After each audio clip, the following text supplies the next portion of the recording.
Thank you once again for returning to listen to Acid Horizon. Today we have an exciting episode with Charles Stivale on the recently published On Painting, out on University of Minnesota Press. This is a 1981 seminar by Gilles Deleuze. It's very exciting. You're going to hear a little bit about it in just a moment. And as always, I have exciting announcements right here at the top of the show.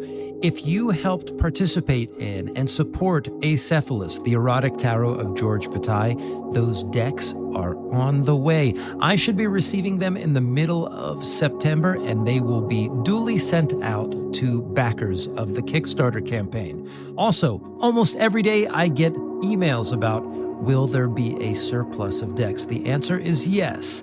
So just wait until maybe September 15th or thereabouts, and then look on our website, acidhorizonpodcast.com, and you are going to find an order link for a very, very limited surplus of those decks. The Acephalus Compendium is in its final stages right now, and if you ordered Vintagia, you folks are lucky because those decks should be here the first week of September, whereupon I will send them out to those who back that campaign as well. It is my duty and obligation to say thank you for supporting these projects, because if you did not, it would be difficult to continue this project in its current iteration at the intensity and level that we are able to do it. Now, on to the big news. Within the next week or so, maybe even today, you are going to see on acidhorizonpodcast.com a new link to something called the AHRC, the Acid Horizon Research Commons.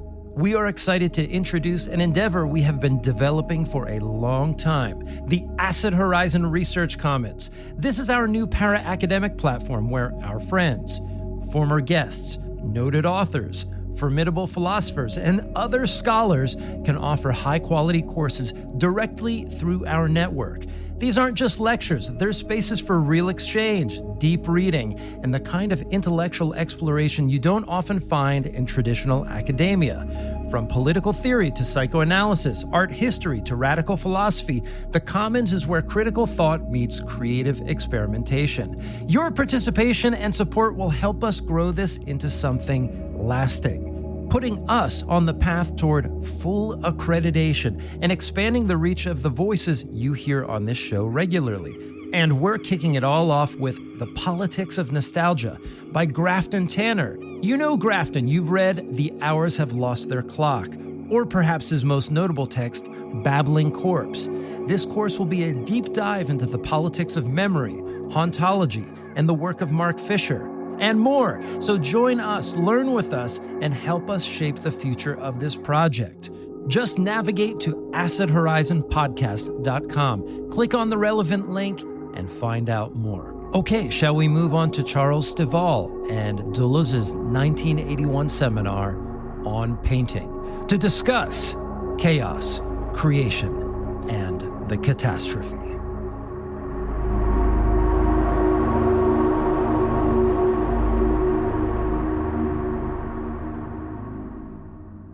Welcome to Acid Horizon, the theory podcast.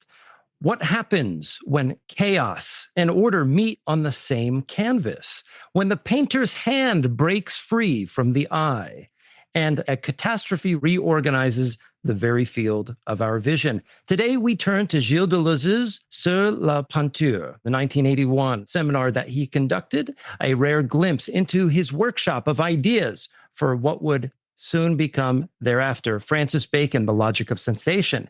Here, painting becomes a site where order collapses, catastrophe intervenes, and something wholly new begins to take shape. In these sessions, we also glimpse another Deleuze, not just the architect of polished philosophical texts, but the exuberant experimenter, testing ideas in real time, moving between painterly practice and philosophical invention. Our guest today is Charles Stivale, translator of On Painting and co-translator of Deleuze's more notable work, The Logic of Sense, the scholar who created the English subtitles for the L'Abécédaire de Gilles Deleuze, and accomplished author in his own right, has wrestled with Deleuze's most technical, painterly vocabulary while preserving the energy of the lecture hall. Together, we'll explore the historical and conceptual stakes of bringing on painting into English, trace the threads between the seminar and the logic of sensation, and situate this work in the larger arc of Deleuze's project, his lifelong effort to construct positive, life-affirming concepts in the Nietzschean and Spinozist sense. Charles, welcome to the podcast. Yeah, thank you. Thank you for having me. So I'd like to talk first about your role as a translator and how you actually came to the work of Deleuze itself. First of all, I have to say thank you, because The Logic of Sense was one of the very first books by Deleuze that I encountered. And it was, of course, as difficult as Deleuze is when most people encounter him for the first time. And to be able to even read this material in English is a gift of sorts. So once again, our thanks goes out to you for that. But my question is, how did you come to this work, and how did you earn the privilege of not only doing On Painting, which we'll talk about today, but doing this earlier work, The Logic of Sense? Well, The Logic of Sense is sort of a tale of something of the underside of the publishing industry. I was an assistant professor in the mid-1980s at Franklin and Marshall College, and I got an email or a message. I'm not even sure we were on email yet. So let's just say I got a message from one of the editors at Columbia University Press who said that they had received an unsolicited translation of Logic of Sense by someone named Mark Lester.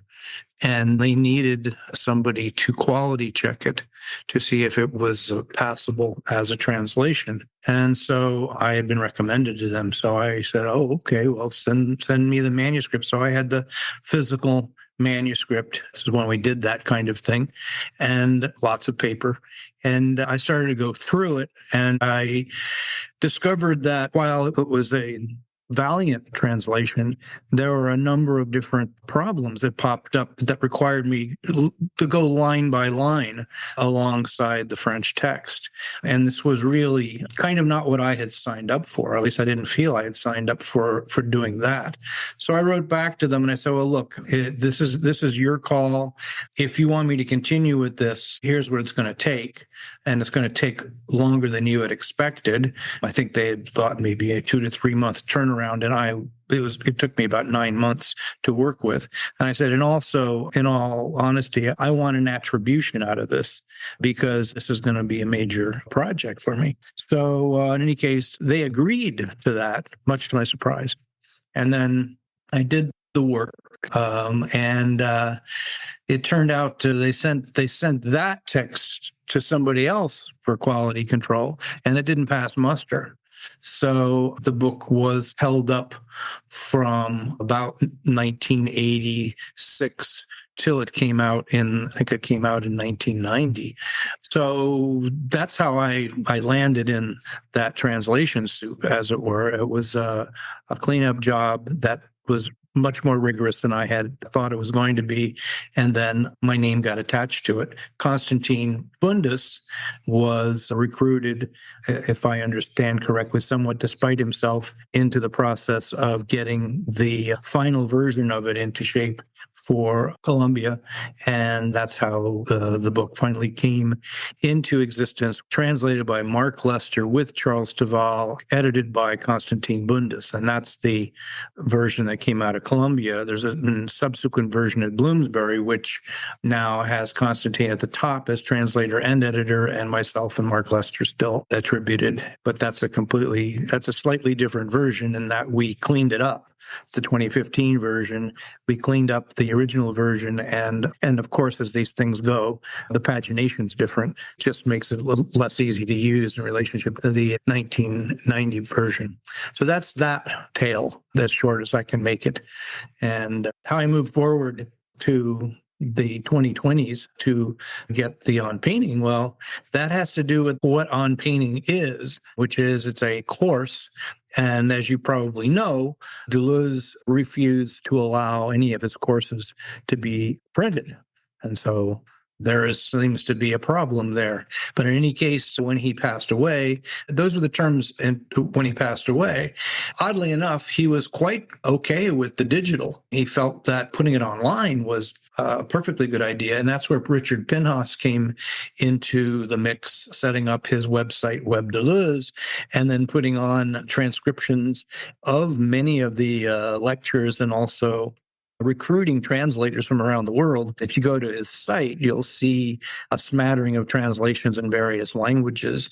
It was not a hugely organized process because this was not his main gig. He's a musician and he had this website and he had this great idea, but it required a lot of follow-up and he didn't always have the time and he had less and less time to follow up. So that project was the first one. You probably know that then Paris 8 put out a second site called La Voix de Deleuze en ligne, Deleuze's Voice Online.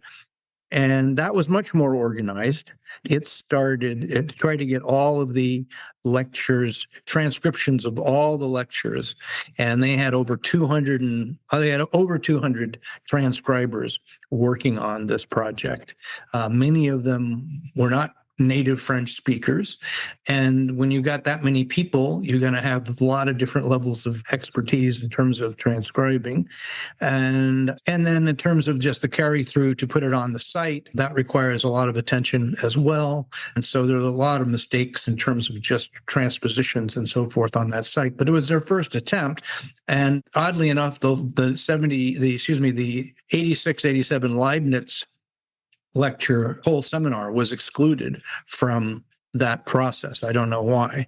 So it does from 1979, the 1,000 Plateaus, final 1,000 Plateaus seminar, all the way through Foucault on that site. And so that's where Dan Smith came into the mix. Dan Smith is at Purdue University, and over the course of the last 15 years, he has been working on getting these lectures both transcribed, retranscribed, and translated.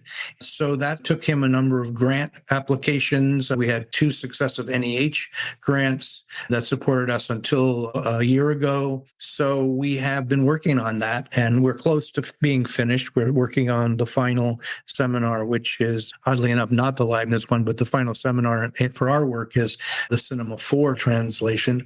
So we have a team, various teams over sort of rolling teams of people coming in from about, I guess, 2017, 2018, who did early transcriptions and translations before I was on board. And then I came on board in 2018. Dan, of course, had already been there. And he recruited me, and we've been working on that steadily ever since. And so it's been quite the operation.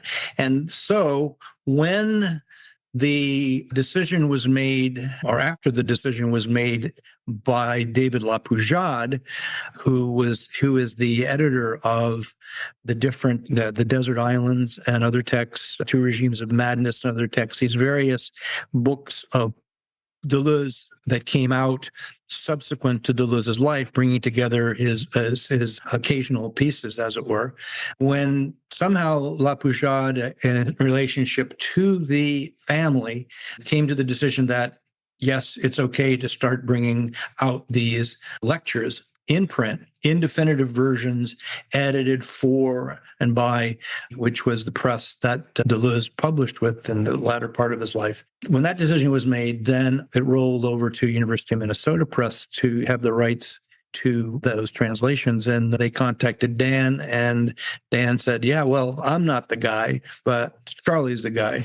And so they talked to me, and so that's how I got the gig. And I've been working on the first one, which is on painting, and the second one on Spinoza, which should be out sometime probably towards the end of next year.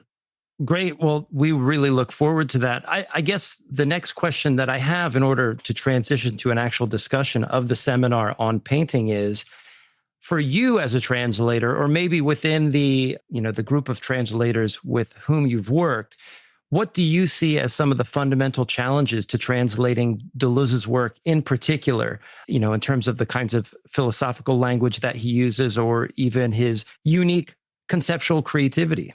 I'll bracket all the technical aspects, which are challenges, just trying to get translations.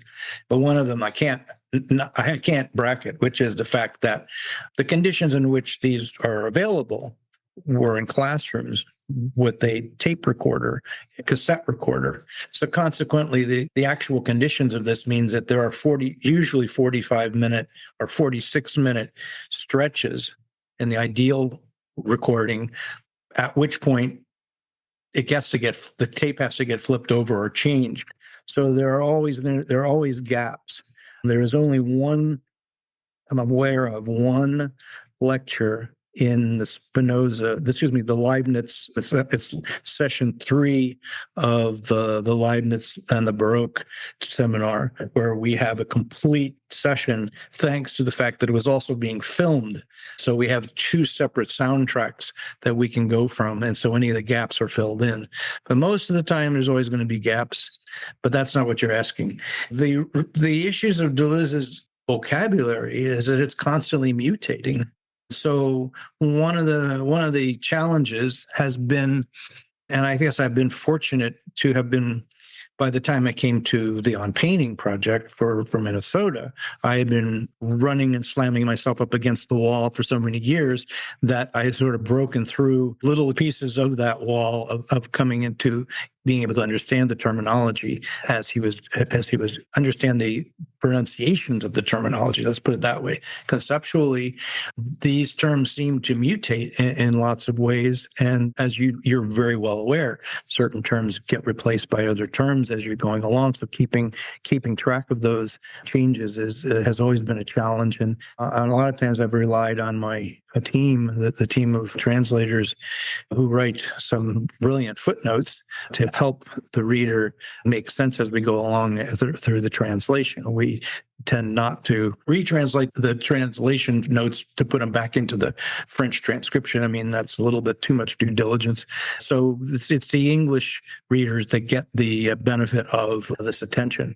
Ask me more if I haven't gotten to what you're really asking me in this question. No, that's fantastic, actually. And I think Will has a question queued up.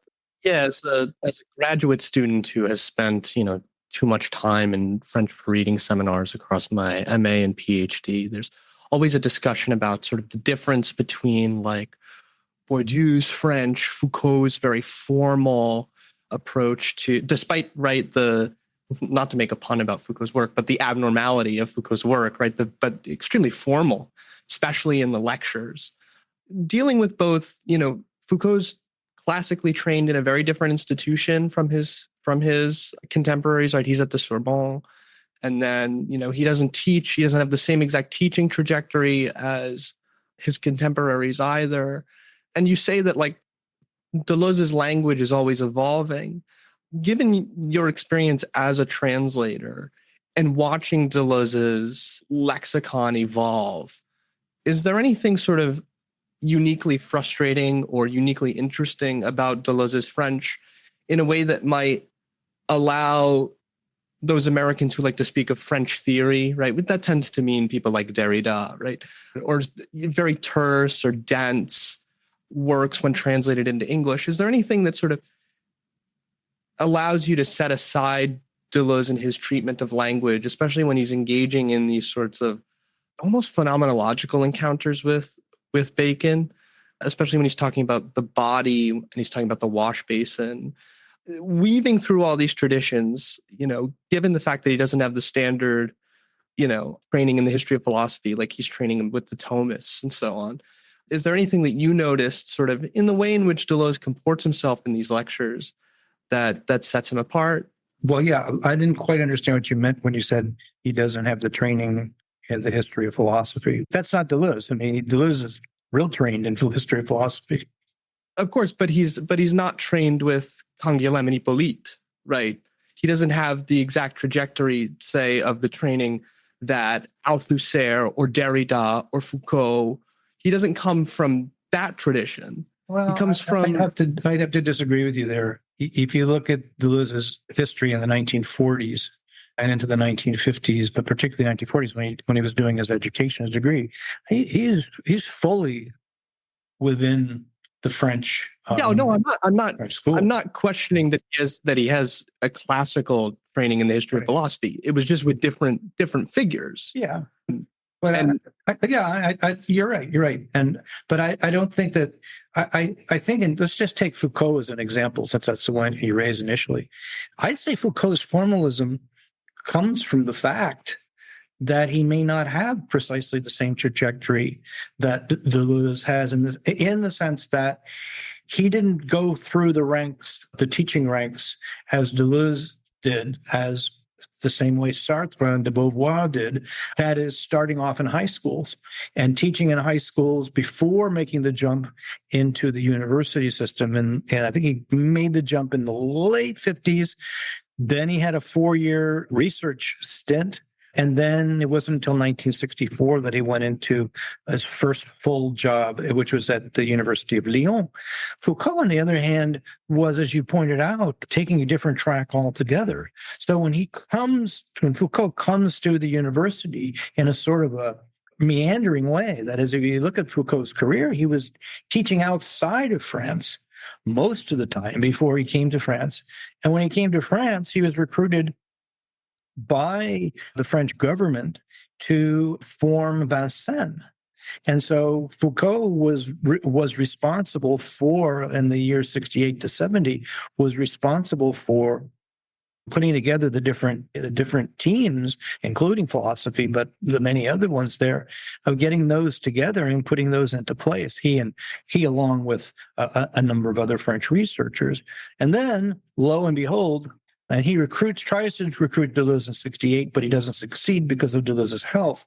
So Deleuze isn't able to join them until 1970. And then by that point, Foucault is already gone to the Collège de France. And the Collège de France is a different kind of peculiar animal on itself, because you become a spectacular being, as it were. Your whole being of teaching is meant to be formal and sitting in a much formal stance. And Deleuze, by the time he got to Vincennes in 1970, he'd had enough of that. The feeling that he had was he didn't want to be in that kind of classroom situation. And Vincennes was ideal for this, because throughout his entire career, he refused to teach in an amphitheater. He refused to teach in the kind of teaching space that distanced himself from students and prevented the kind of dialogue that he wanted to have. And so consequently, you see, if you look at some of the videos, particularly the videos we have linked on our site from the 75, 76 seminars that were filmed for our RAI3 Italian television, if you look at those videos and you just see the crowded space and just the conditions in which he was teaching in Vincennes, it boggles the mind. And yet he loved this. He really, really treasured it, and it was a great creative tool for him. So there's that kind of formal framework, as opposed to a much, if you will, much more intimate type of experience of the classroom. But getting to language, I really can't speak to the language that Derrida or Foucault use. I know I haven't heard them to the extent that I've heard Deleuze. But Deleuze himself has a kind of there's a wonderful book that hasn't been translated, unfortunately, by a guy named Claude Jaglet, who studies Deleuze's voice and his use of French language, but particularly the voice in the classroom, and how Deleuze manifested himself in different roles, and how certain cases he was quite formal, but not dominantly, and some cases where he was one of his roles quite informal. And one of the things that came out of 1968 was, just in terms of French language, you didn't use the vous form. You treated everybody and all the students back and forth between Deleuze was always on this very familial level, which, in all honesty, I don't imagine that was the case for fill in any of the blank for all the other people we've been talking about, Derrida, Foucault, Baudrillard. I doubt it for many, maybe Baudrillard. But in any case, there's a kind of a level of language that for Deleuze, and this may get back to the initial question Craig posed, is that he's constantly modulating, as it were, through these different levels of intimacy, familiarity with the things that he's saying to the students. And yet flipping to some of the most abstract kinds of imagery, deep analyses of depending on who or what he's talking about. So there's really a kind of a real dynamic movement, as it were, in Deleuze's just spoken French, but within the classroom. And that must have made for an extremely exciting experience, provided that you as a student were somehow able to hook on to what it was he was talking about.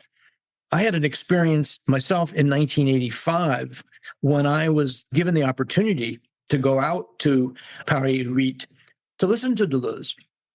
And at that point, the whole idea of going to listen to Deleuze in the classroom is completely foreign to me. So I don't think so. Thinking back on that now, 30 years later, I wonder what that experience would have been like, just in the sense that I would have been dropped into the last couple of months of the Cinema 4 lectures, discussions. And I can't imagine that had I gone, I would have understood a word of what was being said, simply because of the framework, because of the flow that these seminars take on as you go from his establishing them in the first several sessions, then building on more terminology, more thematics, and so forth. It just, to be sort of dropped into the planet Deleuze at that point, it seems to me I would have freaked out. I would have had your experience with difference of repetition, just had a mini meltdown. So, in any case, I'm going on too long about this, but it's just the sense of which, with the way Deleuze organizes his seminars, it was such. Seems to me that on the level of language, it's quite a bumpy ride. I mean, my French is atrocious. I mean, and thank you so much for also setting up, particularly the informal way in which Deleuze carried out these seminars, because it's a very informal approach to painting to some extent, at least from the standpoint of philosophy, to the extent that what's interesting about this seminar, or at least seminars, is that it's not Deleuze, the philosophy of painting. Because Deleuze has a fixed idea of philosophy, not a fixed idea in sort of negative sense, but it has a working definition of philosophy as the creation of concepts, and that leaves a wider way in which we can participate in different forms of creativity. And so what I quite appreciate about these seminars when he says, well, we're not going to do the philosophy of painting, that philosophy can already comprehend this field of creativity, this field of creation, better than it can comprehend itself. He can say, actually, no, what if we have to bring some painting into philosophy? And you can see that with how his informal French has that kind of openness or flatness or horizontality to it. But at the same time, one of the first concepts we sort of encounter in this seminar is catastrophe. And I just wanted to ask what you thought about encountering this concept of catastrophe, this collision of the two worlds of philosophy and painting. And in your experience of working with this text, how do you think Deleuze tries to relate philosophy and painting through concepts like, just take the catastrophe, I guess, as a paradigmatic case in the early parts of the seminar? The funny thing is that I've just been working on, just this morning, I was working on editing session 15 of the Spinoza seminar, which is the first hour of chapter 1 of On Painting, which of course is not in On Painting. But it's so funny to have already worked through now On Painting on several levels, seeing where On Painting starts with catastrophe. When you look at the end of the seminar that Deleuze has been doing with Spinoza, it's almost as like he knew where he wanted to get with the final answer he gave. And that answer takes this weird turn on Spinoza, where he throws in catastrophe. So he's talking about Spinoza, the levels of knowledge, of trying to reach beatitude. But there's no guarantees. It could all go wrong. It could be a catastrophe. I'm going a bit quickly. And then he's got the hook. And there's where he goes, so on that note, let's turn to painting. And then that's where the painting seminar begins. So there's this interesting junction, and he uses the term catastrophe as a way of bringing the two together. And so as a concept, I mean, I think it's a useful concept, but I see it as if you will, as a transitional move. I mean, how do you start this kind of reflection? What is it that strikes you? Well, he was struck. He talks about this in the Abécédaire of how his experience with film, with art, is to go to a film or go to an art exhibit and try to be overwhelmed, to have an encounter with the painting, with the film. And so I take catastrophe to be one of his encounters. That's how I deal with it. It's one of his encounters. He had this encounter with Turner. He had this encounter that allowed him to move forward, to reflect on aspects of the actual painting process that he develops in chapters 1, 2, and 3, where catastrophe and chaos are always brimming there, threatening. The abyss is not far. The future's uncertain and the end is always near, as someone said. So he wants to use that as a hook to transition himself into then this process that he develops. And I find it, delightful to see how his if I'm right, because I'm just riffing, but if I'm right, it's delightful to see how he uses what I see as his encounter with painting to then enrich sort of other concepts that he's trying to develop.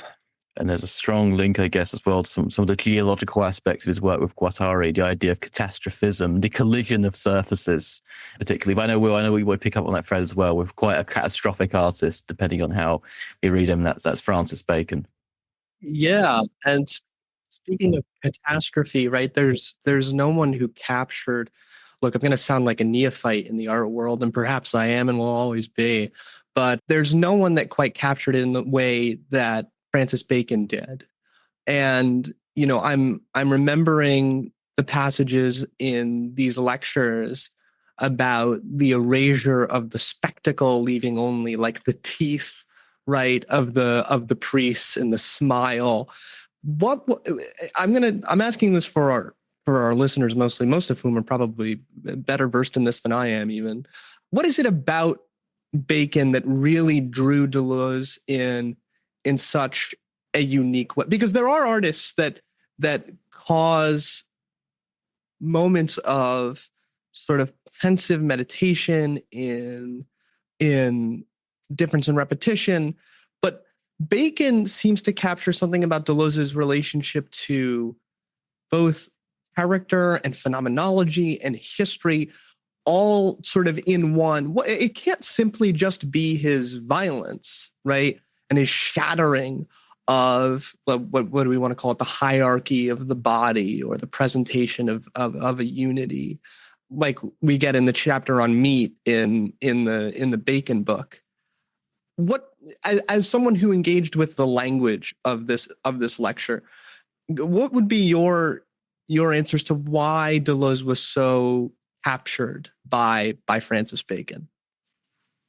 Okay, well, I had a huge asterisk there, because when you ask that question, you're really talking about the Bacon book, since the On Painting book, although it uses Bacon in certain moments as examples, Bacon in no way dominates.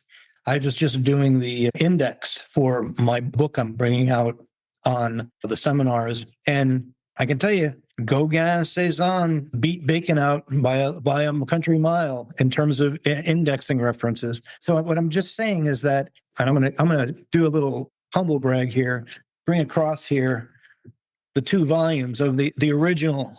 This is the original.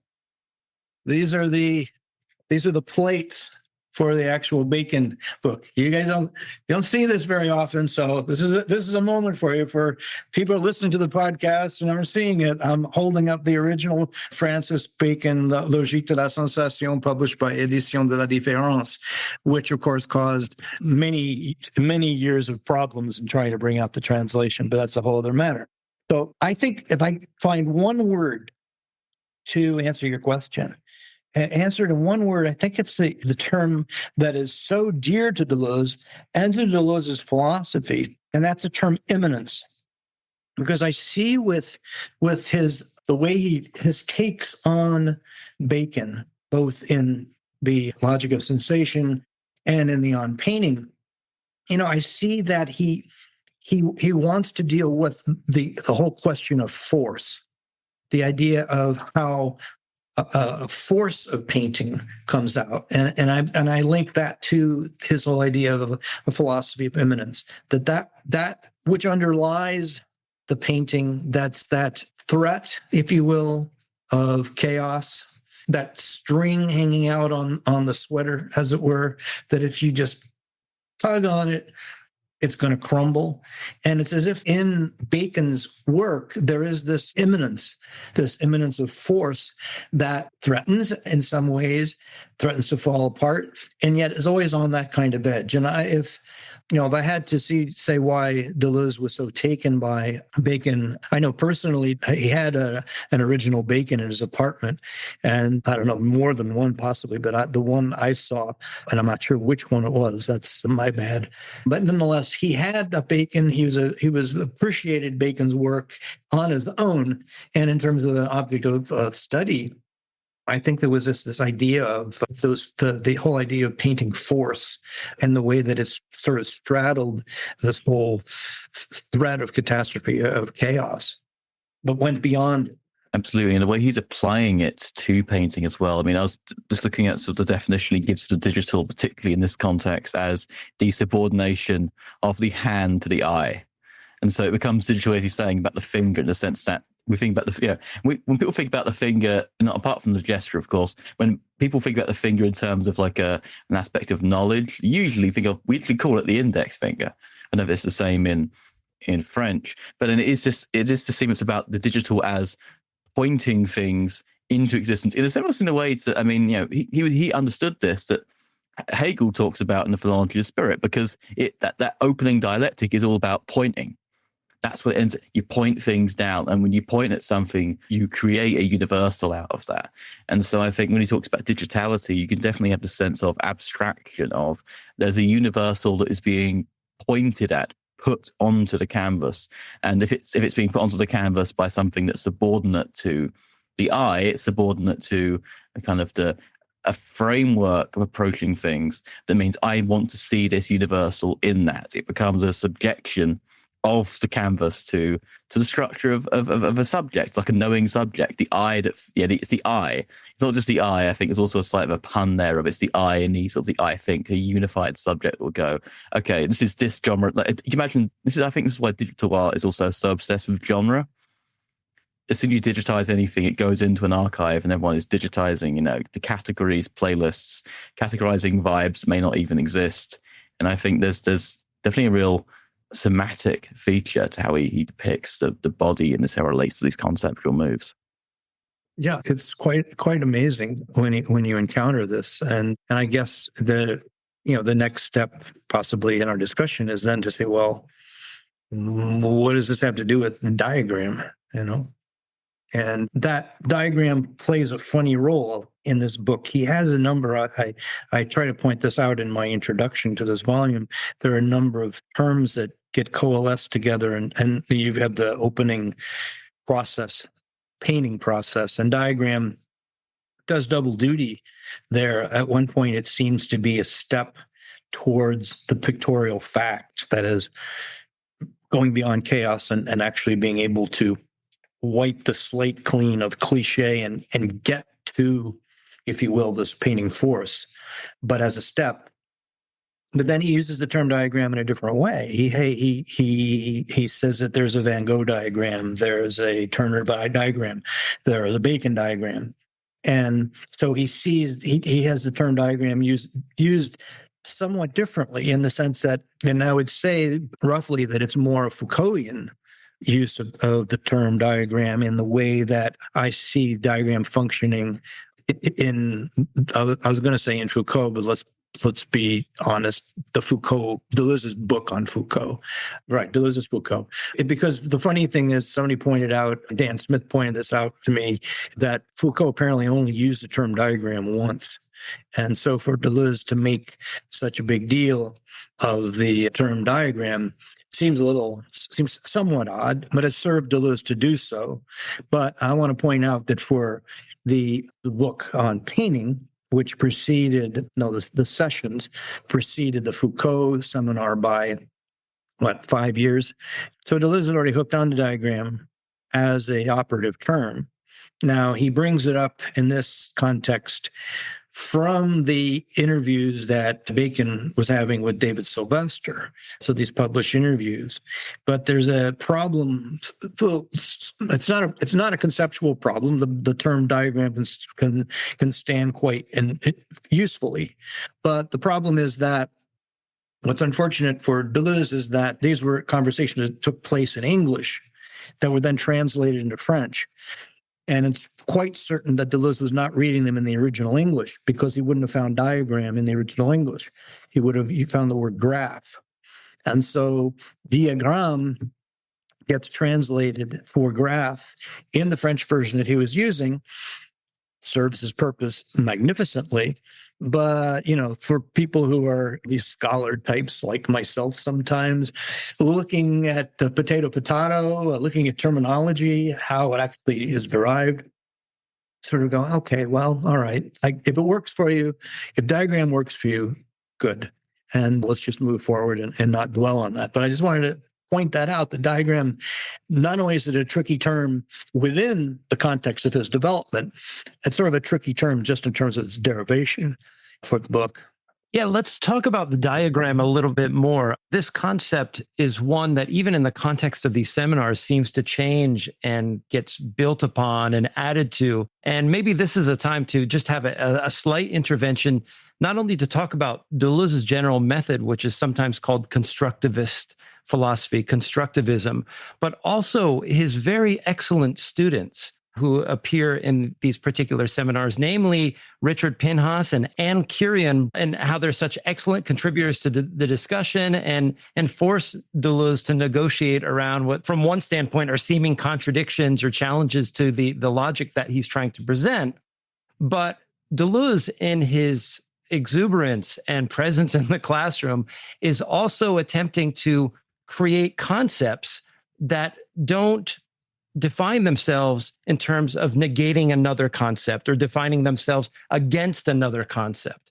And there's something, and I'd be interested to get your input on this. There's something almost diagrammatic about Deleuze's development of the concept throughout this particular seminar. One of the things that he says about the diagram in particular, and we can pick up on this in the wake of this comment here, he says that, well, first, that the diagram is what is actual or virtual on the canvas as a relation between a chaos and a germ. And the function of that is to destroy resemblance, to produce image without resemblance, analogous to the icon.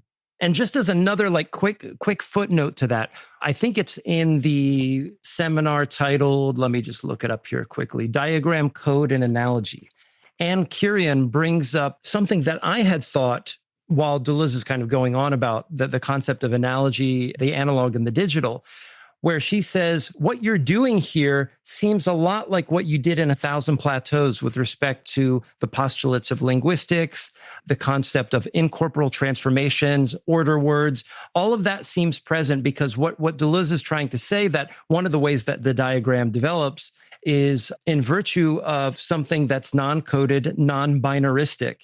And a lot of this attends to, like I said, what's happening in 1,000 Plateaus. But even Deleuze says in the context of the seminar that even those concepts are not sufficient to address what it is that I'm trying to develop. And I find it interesting because just a sort of cultivated philosophical instinct that I have is to use what's already in my toolbox to help me in developing whatever new idea that I want to develop. Deleuze, not that he's against doing that, but it seems that his method of problematizing catastrophe, diagram, and all these other things are very intent upon groping for new forms of language, new concepts, new terms, and new examples too, which Anne Kirian becomes a great resource. But I was hoping that you could react to some of that. What's most interesting to me is the kind of diagrammatic development of the problem that Deleuze is putting forward, of the several problems that he's putting forward in the context of these seminars. All right, you've thrown a lot at me there. So I apologize. Could you sort of hone it down to the essential, and I could come back? Let's actually go back to what I called the intervention or the sidebar here. I mean, I'd like to just investigate his method of developing these problems. One of the things that was somewhat difficult for me was to understand what a diagram was in the first lecture. When we go to the second or third or fourth lecture, things begin to change. Yes, it's mutating. Clearly, we are in the laboratory. And the point that I'm trying to make here is there's almost something diagrammatic about his development of the concept. Right. And maybe that can help us understand what a diagram is, if that's true. Well, he kind of does this, from what my reading is, he kind of does the same thing with the term modulation, because modulation in the second part of the book, as in the middle chapters, sort of takes on the role the diagram had in a different way in the opening chapters.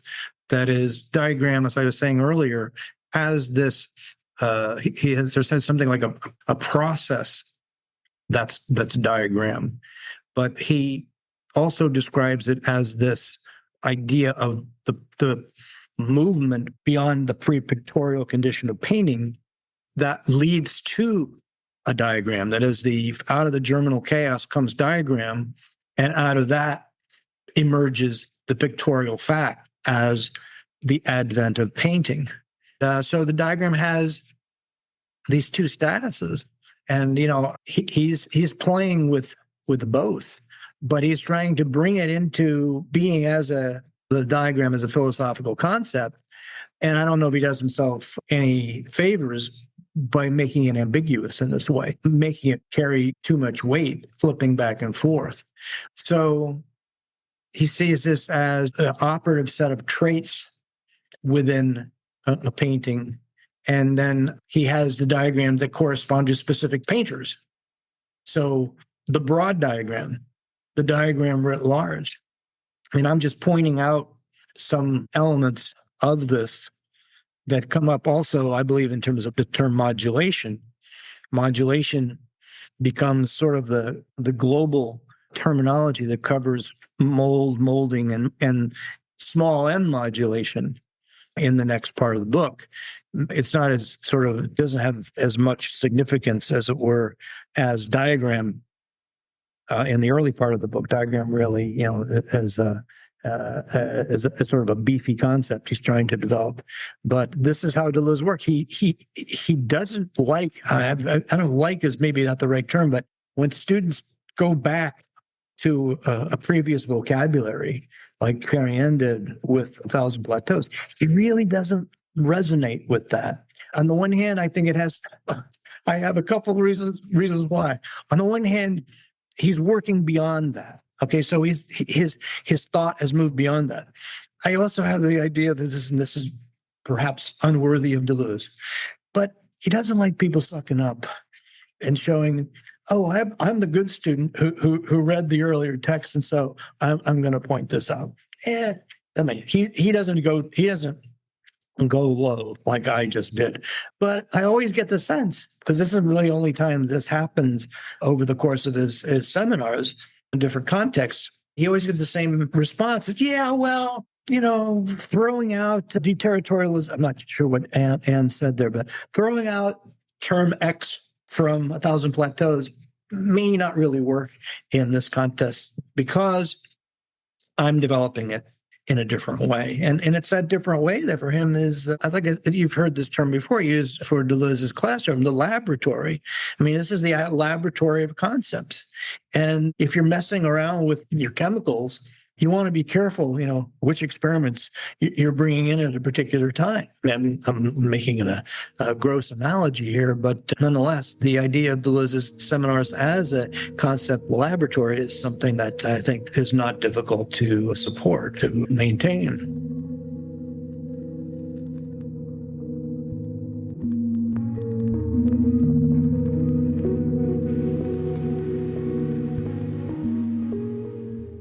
What I really like about your placing of force and immanence there is that it makes, at one point in the lecture, Deleuze places Bacon interestingly beside Michelangelo and not opposed to him, right? Like me walking through, I don't know, the east or west wing of the National Gallery of Art, I would see these two different painters as being like radically fucking different, right?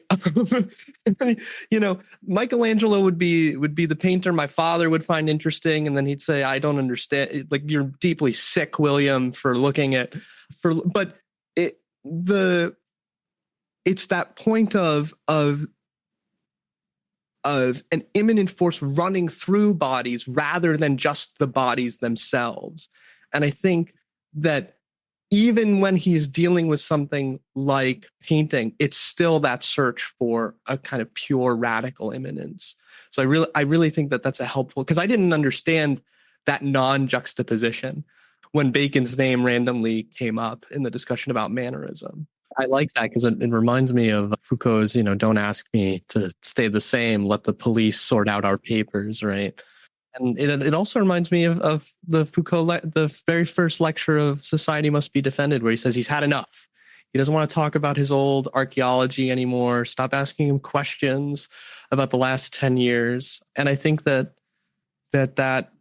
comes through in many of Deleuze's interviews, right? Where towards the end he says, I don't really think that there are a ton of unique concepts. He's always very critical of, even in these, there at one point, he's very critical of a student trying to grasp at something uniqueness to a particular art movement. I don't remember the context, but he's very critical of this idea of uniqueness as well, which I think is somewhat fascinating. But maybe it is just that I don't like the students who want to, tether me to the history of philosophy by making me some figure or something. Yeah, as A Thousand Plateaus becomes another brick in the wall, as it were, of the history of a particular kind of history of philosophy. Yeah, don't make me a statue to topple. There's a funny status between this seminar ongoing in spring of 1981 and the Bacon book.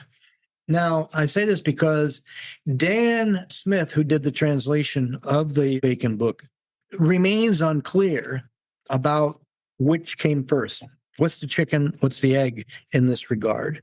I think this is an odd situation where the chicken and the egg are simultaneous. And he was given the commission and was working on the commission for this, what is essentially a fairly brief text, the Logic of Sensation, as an introduction to this bigger project in this collection. So the volume 1 is his text in a very, very thin volume, and alongside in the margins there are numbers.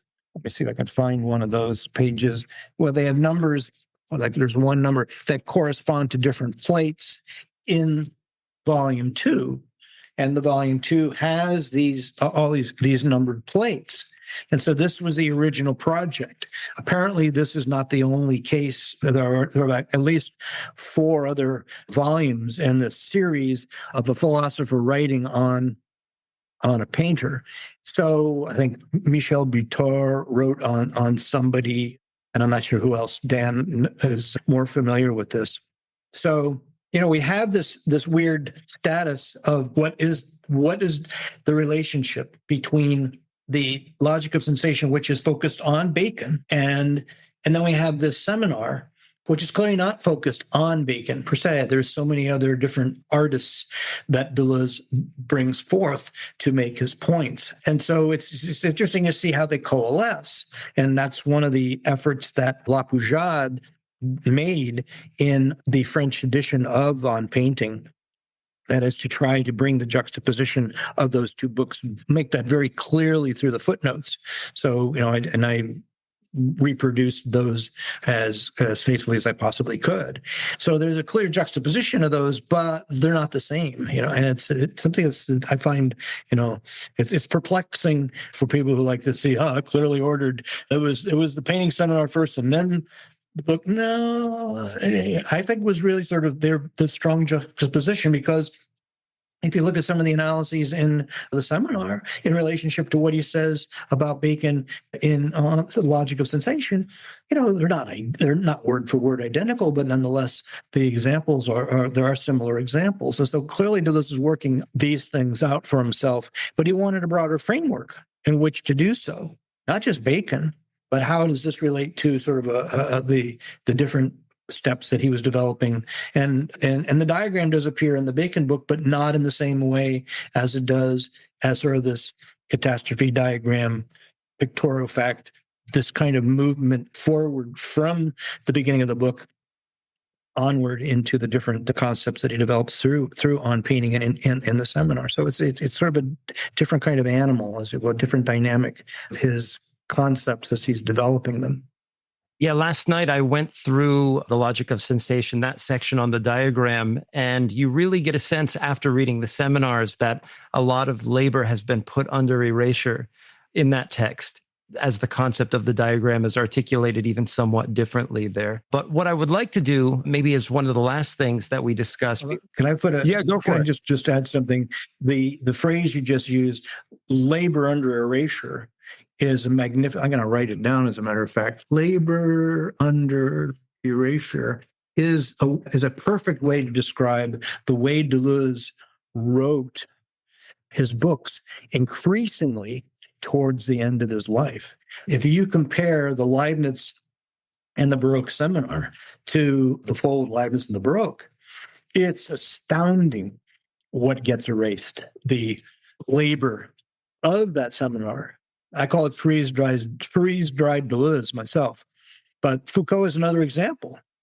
The Foucault seminar, you see the way the Foucault book takes fairly lengthy developments of different ideas. The whole idea of the superfold, if you will.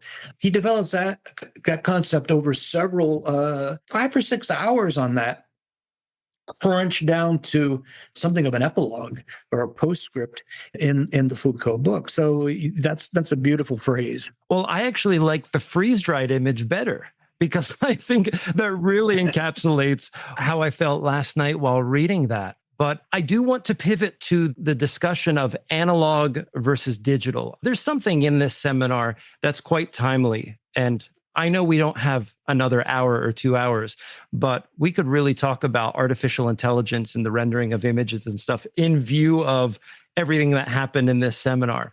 But I want to start this out with a mention of what I think is just an excellent example that's brought up in helping us to describe the distinction between what he calls analogy and digitality. And also, this will be my chance to vindicate those of us who want to make comparisons to Deleuze's previous work, namely 1,000 Plateaus and Anti-Oedipus. But on page 131, he's talking about Gregory Bateson, and he absolutely loves Gregory Bateson. And he's trying to show us the distinction between what we understand as digitality, where when we take something like a binary code or binarized units of information, and Deleuze is trying to develop a discussion of how might digital entities, code, how might it be moved along by something more continuous, more flowing, what he calls analog. And he draws a distinction, for example, between the ways that we communicate with each other as human beings and the way that we might communicate with our pets, for example, cats, namely. And he's drawing upon Batson to say here that, for example, when my cat wakes me up in the middle of the night or approaches me in the morning, as it always does, it's going to start meowing. And there's no semantic content necessarily transmitted from the cat to me, nor is any of my semantic content necessarily being interpreted by the cat in a way that's adequate to whatever concept that it is I'm trying to impart to the cat. But what he's saying is the kind of intensity doesn't communicate a semantic content per se, but it does communicate relations. It communicates the dependency of our pets upon us. And as he says, just to quote Deleuze here, dependency, I depend on you with all kinds of variations. There are angry meows, that is. I depend on you, and I'm sick of it. And of course, here's where I think Anne Quirion, she's seeing lines to 1,000 Plateaus, the postulates of linguistics, but also there's a little bit of anti-Oedipal Deleuze in this example as well. But I was hoping that you could sort of unpack the distinction between those two concepts in your own terms. I don't know. I really don't know that I can, in all honesty. This is one of the areas of the book that I find most in flux, if you will. And I say this because I'm not sure that I have a firm grasp on what Deleuze terms in terms of painting, how he juxtaposes the analogy to the digital, because the digital, and I say this because the digital has this word digit in it. Digit can refer to, in English, refer to a number, but it can also refer to this kind of thing, the finger. And the digit links to the hand and hand-eye. And so I get confused. I get confused by this terminology.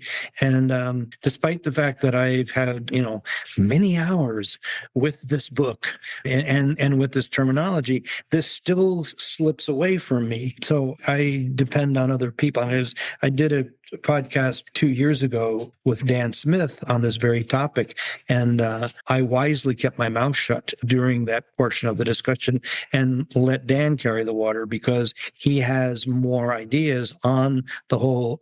He's working on the technology and philosophy, and so he has more, seems to have more of a grasp on this. So I'm going to be very disappointing as a interlocutor on this particular point, but I just don't want to try to blow smoke at you. Oh, sure. Well, hey, I appreciate your candor. I will take a stab at what I have encountered over the summer reading this. I mean, one thing that just stands out to me, and this connects to the concept of the diagram here too, is, and going back to Adam's mention of the painting of Turner, is that Deleuze's intent upon crafting the concept in the image of detaching the eye from the hand, so that there's a haptic quality that is subservient to this ocular quality. And once again, it's hard for me not to invoke other areas of Deleuze's work, namely his antipathy towards something like recognition, and how, for example, under the duress of the eye, things must be coded or made discrete in some way. But by liberating the hand from the eye, we get a kind of gesture, or we engender or embody a kind of haptic quality that brings about the possibility of even doing something different that overcomes the cliches on the canvas. And I think, in talking about analog and digital and this concept of modulation too, I think those are other leverage points for him to not only distinguish between, for example, binary code and analog continuous flow-like movement, but also shows us, in a way, what are the moving parts that are necessary to create something new. And maybe like you, one way that I do hesitate is I don't think there's a way to take this seminar in as a whole. I don't have the reticulating jaw to, basically take the whole egg in, as it were, because, as we pointed out, things are in flux throughout the various lectures. But I do find these seminars intensely useful because of these little moves that come up. For example, the way that Deleuze responds to Pinhas or Kirian regarding their mentions or objections or what have you. With that said, maybe we'll move towards closing. First, let me turn to Adam or Will. Is there anything that you guys wanted to get in before we shut things down? I could add a little coda here. Yeah, go for it. I just add a little coda to it. Well, just the way that in this discussion, as we're in this particular chapter, that actually these two chapters, you got diagram, code, and analogy, which is the one where Ian raises the question about anti-Oedipus. This is in chapter 4. Excuse me. She raised the question about 1,000 plateaus, and it's towards the end of there where he's bringing, he's listening to these points and the points that she's trying to make and help him. But it's in the next one where he brings up. There's some interesting interventions here when they're talking about, and it's Pinhas in particular, who are bringing up the questions of the digital and how he's fascinated by some of the things that Pinhas is saying in this chapter, and particularly digital methods. And in some cases, he takes issue with some of the directions that Pinhas sees Deleuze moving in, and other times he's just quite delighted. And particularly, I'm looking at page 161. I think it's one of my favorite passages in anything that I've read by Deleuze, where Carrie Ann is talking to him about the whole idea of how the signal in television becomes digitally coded and the screen corresponds to what we have defined analogically. And Deleuze goes, my translation here, of course, is it's wonderful, wonderful. Another student pops up and talks about Philip K. Dick, who science fiction brings in this idea of bringing advertisements from the future back in and putting them into and moving and entering in your home and constantly repeating the same message. And then Deleuze's response is, what a time to be alive. Again, my translation. And then Pinhosk has this not long, but he has a description of what it will become the World Wide Web as it exists in 1981 as Transpac and through the Minitel in France. And so he's describing packet switching in its earliest form. And Deleuze, is brilliant in terms of what he's thinking in his mind. He says, so we can go and steal a packet. The idea that we're going to be able to rip this off. And the idea that, for me, this is where Deleuze's mind goes. The first time he's hearing, or maybe this might be the first time, but in any case, he's hearing about this in his lecture. This guy's describing this at great length. And he goes, so this is something we can steal. And I'm like, oh, okay, Jill, that's an interesting twist. So I just wanted to point that passage out in relationship to this whole broader issue of the digital that's being developed in various ways in these different discussions, because it does seem to range over a kind of a broader area than just the way he's applying it to art and painting. And this is kind of what Deleuze is able to achieve with painters like Mondrian, right? Where Mondrian, I grew up in New York, so Mondrian for me is the painter who's in the lobbies of financial offices. So I always had a kind of different sort of opinion about Mondrian. But he has sort of beautiful engagement with Mondrian or horrific, depending on how you look at it, right? Where, no, what you're getting with Mondrian is a world picture. That's it's all there. You think you're getting vertical lines and horizontal lines, you are, and the whole world is right in front of you. And I think that's, again, speaks to why when he says, like, I can give you the world, the world in its abstraction, and yet, even with this world in its abstraction, it goes back to what you were saying at the beginning of our interview with you, where it's the way in which, no matter what it comes down to in this abstraction is the force of Mondrian's hand.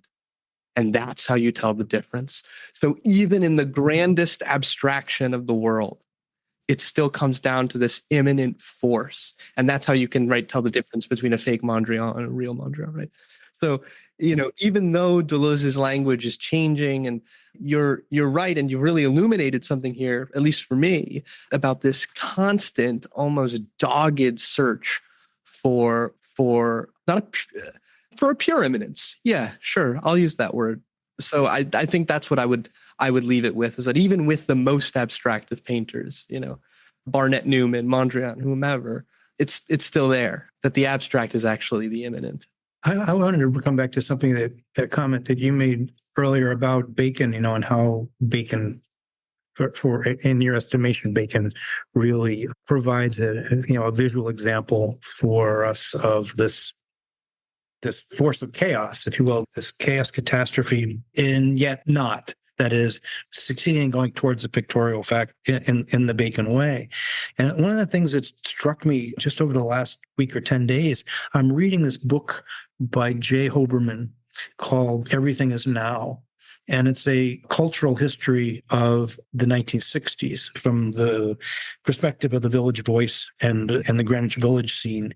And one of the things that's jumping out at me, chapter after chapter, is how much Deleuze drew from so many of the people involved in this particular scene. And both visual artists, cinema. I'm absolutely astounded to be finding some of the obscure references to experimental cinema that he discussed in the cinema seminars. These guys are hanging out there doing their original stuff in 1959, 60, 61, 62. And the two coasts are communicating with each other, but the scene has shifted by 1961, 62 to New York. And and so when you were commenting about Bacon and about that idea of chaos, I was thinking about so many of these artists of that era in the different genres that's actively participated in Deleuze's life, if you will. I don't know if I expressed that particularly elegantly, but they seem to inhabit him as he moves through the rest of his career as a thinker. And I also think, in memoriam to Lotringer, this reverses that myth that Lotringer actually brought Foucault and Deleuze over to America and created this whole industry of French theory through. But no, it was Foucault and Deleuze who took their world in Medio seriously in a way that their contemporaries didn't. Right. That's exactly right. They were gathering this up. I mean, I don't know how, but they seem to have absorbed this stuff in ways that it just makes me scratch my head. How did Deleuze, how did he know about breakage? How did he know about so many of these other artists? Of course, after the fact, by the end of the 60s into the 70s, they were becoming part of, if you will, a canon of a particular kind. So I guess he came upon it. But I don't want to take anything away from him either, but just because of the way that this resonates so much in his work, this era. No, absolutely. And I know we're coming up to close to time now, but I do want to remind listeners that, the On Painting seminars are out August 12th, which will probably be by the time this comes out. If not, you listeners, you have your last chance to get a pre-order in. So I can imagine this one will do pretty damn well. And I know, Charles, you mentioned you're also translating the Spinoza seminars. Do we have a due date for those? Well, I have a due date, which is September 1st, but that's nothing to do with what I have to finish up the manuscript. I'm leaning over here because I've got a meower who's saying dependency. I don't know. The editorial process continues to mesmerize me, but I would say realistically end of 2026. Hell yes. For that one. We'd love having you back on to discuss them as well. We cover most of Deleuze. We haven't covered as much Spinoza in a while. I think we need a bit of a refresher in the old Conatus. But Charles, thank you so much for joining us today on Acid Horizon. Listeners, we'll put a link down to the On Painting book below. You can order that, so it'll be out up to August 12th. And thank you very much for listening.